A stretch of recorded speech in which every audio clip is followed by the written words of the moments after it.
বাস্তুর বিভিন্ন রকমের নেতিবাচক এফেক্ট এটাকে দূর করবার জন্য এই আসন্ন কালী পুজো অমাবস্যার দিন কি করলে আমাদের সুবিধা হতে পারে জানব।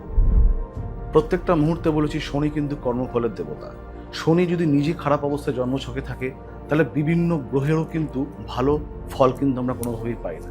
তাই শনিদেবকে তুষ্ট করার জন্য, গ্রহরাজ শনিকে তুষ্ট করবার জন্য কালী পুজোর দিন অমাবস্যা চলাকালীন সন্ধেবেলায় আপনার বাড়িতে 8খানা ছোট প্রদীপ আলাদা করে চিহ্নিত করবেন।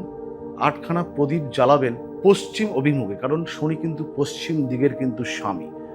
সেই প্রদীপ কিন্তু অবশ্যই তেলের অর্থাৎ সর্ষে তেলের হতে হবে এবং সেই 8টি প্রদীপের মধ্যে যদি আপনারা অল্প অল্প করে যদি একটু কৃষ্ণ তিল রেখে দিতে পারেন সেই প্রদীপের তেলের মধ্যে, তাহলে কিন্তু অত্যন্ত শুভ ফল। শনি কর্তৃক এবং নবগ্রহের বিভিন্ন রকমের সমস্যা থেকে এবং বাস্তুজনিত বিভিন্ন রকমের সমস্যা থেকে কিন্তু আপনার মুক্তি ঘটবেই ঘটবে। প্রত্যেকে ভালো থাকবেন।